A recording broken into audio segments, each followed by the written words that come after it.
কক্সবাজারের বন্যা পরিস্থিতির খবর জানতে যাচ্ছে সহকর্মী ইকরাম চৌধুরী টিপুর কাছে। টিপু, জেলার বন্যার সার্বিক পরিস্থিতি আপনি কেমন দেখছেন?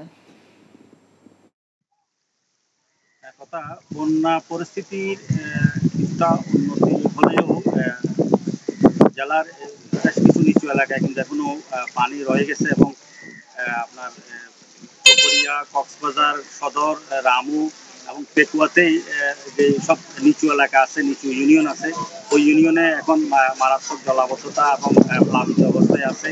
ওখানকার প্রায় মানুষের দুর্ভোগের কোনো শেষ নেই।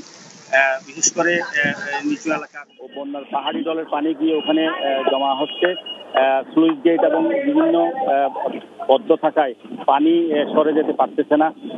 আর কিছু কিছু এলাকায় পানি নেমে গেলেও ওখানে দুর্ভোগ চরম আকার ধারণ করেছে। মানুষের বাড়িঘর বেশ ক্ষতিগ্রস্ত হয়েছে। আমি যে এলাকায় আছি এটা কক্সবাজার শহরের সমিতিপাড়া এলাকায়। এখানে বৃষ্টির পানির পাশাপাশি জোয়ারের পানিও এখানে উঠে প্রায় 500 বাড়িঘর পানিবন্ধ হয়ে পড়েছিল। এখন কিছু পানি সরে গেলেও মানুষের দুর্ভোগের কোনো শেষ নাই।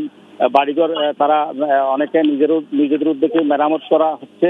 তো বন্যা কবলিত এলাকায় এখনো প্রশাসনের পক্ষ থেকে তেমন ত্রাণ তৎপরতার কথা আমরা এখনো জানতে পারি নাই।